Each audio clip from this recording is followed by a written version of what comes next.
ये गेम खेला? कितने पैसे गंवाए? अभी मेरे ऊपर 96 लाख रुपए का कर्ज है। कितने?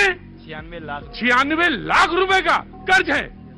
मेरी माँ टीचर है। तुम्हारी माँ टीचर है और मेरी माँ हमसे बात नहीं करना चाहती है। दोस्तों, इस लड़के के बारे में तो आप सभी जान चुके होंगे, जिसने सिर्फ 22 साल की उम्र में अपने ऊपर 96 लाख रुपए का कर्जा चढ़वा लिया। 96 लाख क्या भाई, ऑलमोस्ट करोड़ ही समझ लो।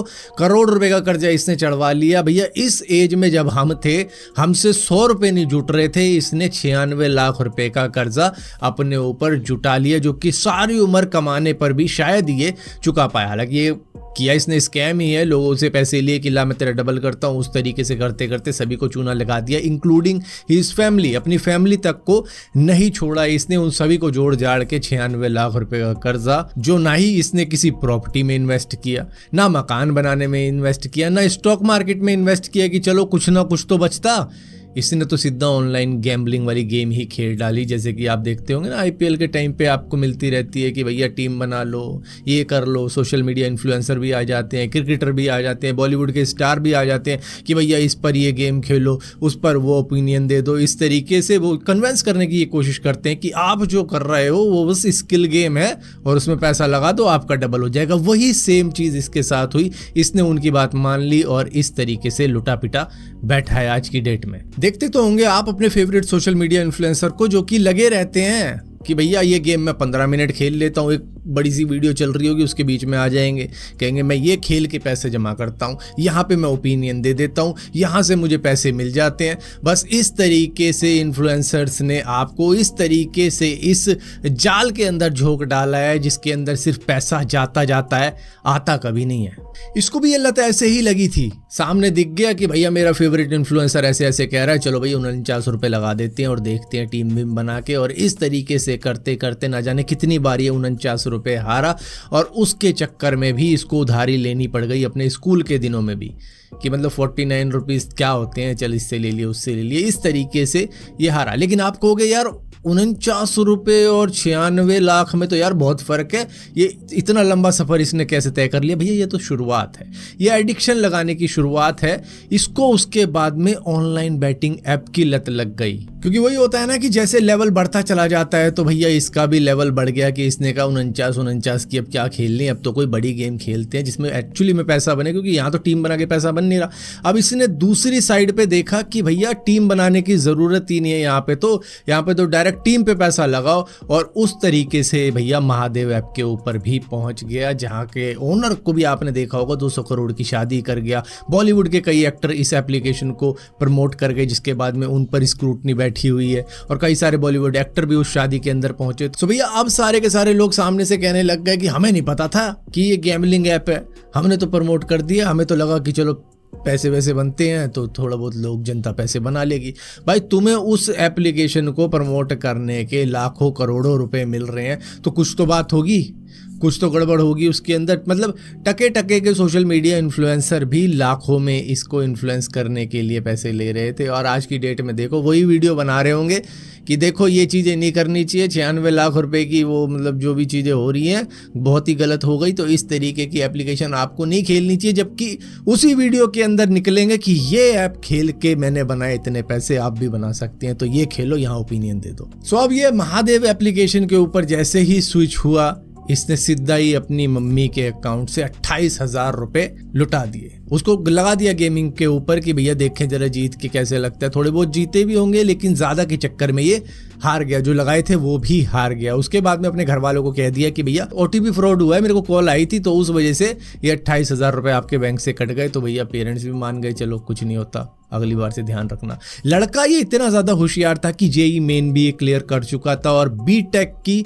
फी भी ये जुए में ही लगा गया। आगे चल के आपको मालूम चलेगा। होता क्या है ना कि जुए में हमें दो चीज़ें सीखने को मिलती है। एक, जब जीतते जाओगे तो आपको और जीतने का मन करेगा, चल यार जीत रहा हूँ और खेलूंगा और खेलूंगा, और जब हारोगे तब आपका मन करेगा कि चल यार जितना पैसा लगाया था वो रिकवर कर लेता हूँ, और उसके चक्कर में और लूटते चले जाओगे और लूटते चले जाओगे। तो यही होता है, जब तक जीत रहे हो और जैसे ही हारोगे तो भैया उसको रिकवर करने के चक्कर में और हारते चले जाओगे। इस लड़के ने अपनी मम्मी का सैलरी अकाउंट ना जाने कितनी बार खाली किया, बार बार विश्वास दिलाता रहा कि अब ऐसा नहीं करूँगा, अब ऐसा नहीं करूँगा। इस तरीके से इसने कई बार अपनी मम्मी का सैलरी अकाउंट खाली किया और उसके बाद में अपने फादर का अकाउंट खाली किया। इसके बाद में जो जेईई मेन की फीस दी थी कि भाई चल बीटेक में तेरा एडमिशन हो जाएगा, उसकी फीस को भी इसने जुए में लगा दिया, जो कि महादेव एप्लीकेशन पे खेल रहा था। फादर हॉस्पिटल में एडमिट थे, उनके नाम पर भी रिश्तेदारों से उधार ले लेके इसने उस एप्लीकेशन के अंदर पैसे लगाए कि चलो मैं लाखों करोड़ों कमा लूंगा और किसी तरीके से निकाल दूंगा वो पैसा, लेकिन ऐसा नहीं हुआ। और जो पैसा एक्चुअली में फादर के इलाज में लगना चाहिए था वो इसने कभी लगाया नहीं, लेकिन हाँ उधार जरूर लिया अपने रिश्तेदारों से कि मेरे फादर बच जाएंगे, और इन द एंड क्या हुआ, फादर का इलाज ना होने की वजह से इसके फादर चले गए।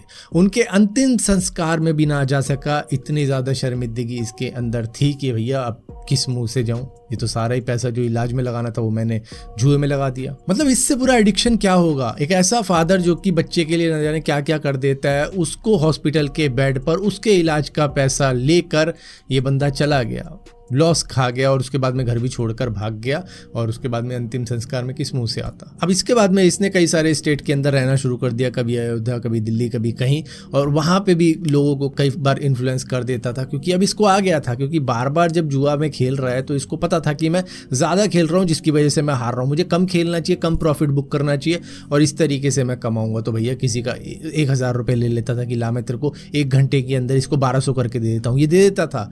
किसी से 2000 ले लिए कि ला मैं तुझे 2500 करके दे देता हूँ, ये कर देता था 1 घंटे के अंदर, क्योंकि अब इसको आ गया था कि भाई किस तरीके से करना है, उस तरीके की चीज़ें सीख ली थी। अब वो लोग दूसरों को बुला के लाने लग गए कि ला मैं तेरे 2000 के 2500 करता हूँ। इस तरीके से करते करते 100-150 लोग जमा हो जाते थे। भैया 2 लाख रुपए दे के जा रहे हैं, किसी दिन कोई 5 लाख रुपए दे के जा रहा है, और ये उसको महादेव एप्लीकेशन के ऊपर लगा रहा है। 5 दिन जीता, 1 दिन हारा, और वो 1 दिन ही ऐसा था कि भैया काफ़ी ज़्यादा हार गया, जिसके बाद में शहर छोड़ना पड़ गया। फिर दूसरे शहर में गया, किसी पुलिस वाले का पैसा लगा दिया, उसके बाद में वहाँ से पिट के बाहर निकला। इसके बाद में दिल्ली चला गया अपने दोस्त के पास में, उसको 20,000 के 40,000 कर दिए। उसके बाद में उसने अपना मोबाइल दे दिया, ले मेरे मोबाइल से और खेल।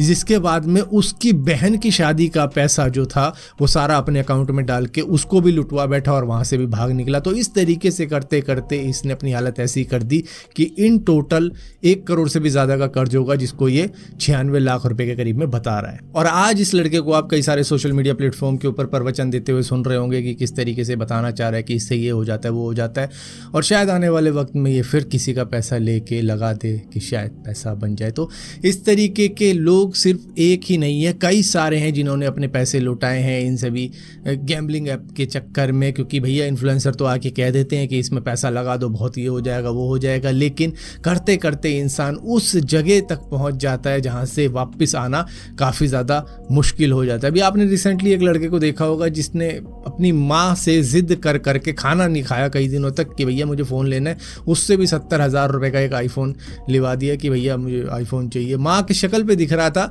कि ये फ़ोन वर्थ नहीं करता, हमें नहीं लेना चाहिए, हमारी उतनी हैसियत नहीं है, उससे अच्छा कहीं और पैसे लगाते तो शायद कुछ आमदनी का सोर्स बनता। लेकिन ये 80,000 रुपये एक मोबाइल पे लगाने, जो कि कुछ ही दिनों बाद अब देखो डिस्काउंट पे मिल रहा है, शायद 50,000 का या 40,000 रुपये का मिल रहा होगा इस सेल के अंदर, जो वो 70 का लेके बैठा। तो इस तरीके की जिद, इस तरीके का मतलब एडिक्शन या कह लो शौक, ये सब बेकार की चीज़ें होती हैं जो कि सोशल मीडिया इन्फ्लुएंसर आपके ऊपर डाल के चले जाते हैं, और जिसके बाद में बस सहना आपको पड़ता है, क्योंकि उनको तो बोलने के पैसे मिल जाते हैं लाखों। अब हमें भी कई सारे ऐसे ऑफर आए थे कि भैया आप इस ऐप को प्रमोट कर दो, इस गैमलिंग ऐप को इस तरीके से बोल दो कि वो गैमलिंग ना लगे, वो स्किल बेस्ड एप्लीकेशन लगे। आप बस कह दो कि भैया ओपिनियन देने हैं, अपना स्किल दिखाना है, इस तरीके से कह कू के आपको हम पैसे दे रहे हैं, आप करो ना भाई। नहीं मन करता इस तरीके के काम करने का, क्योंकि जहाँ पे मैं पैसा नहीं लगा सकता, मैं दूसरों को पैसा क्यों लगवाऊँ? जब मुझे ही शक है कि भाई मैं खुद नहीं रिकवर कर सकता जो पैसा डालूंगा, हाँ तो मुझे पैसा तो दे दोगे करने का, बोलने का। लेकिन कुछ मतलब एथिक्स होते हैं, कुछ होता है दिल में होता है कि नहीं यार यहाँ पैसा नहीं लगाना है, यहाँ किसी और का पैसा नहीं डुबाना। पता नहीं इसके 96 लाख गए हैं, किसी के 96,000 भी गए होंगे तो वो शायद किस तरीके की सोच दिमाग में ले आए, शायद लाइफ एंड करने की बातें सोचने लगे। तो भैया ये सारी चीज़ें सोच के चलना पड़ता है। लेकिन कई सारे सोशल मीडिया इन्फ्लुएंसर बस पैसा मिले तो भैया कुछ भी भौंकने को तैयार हो जाते हैं, जिसकी वजह से इस तरीके के लड़के अपनी लाइफ बर्बाद कर देते हैं।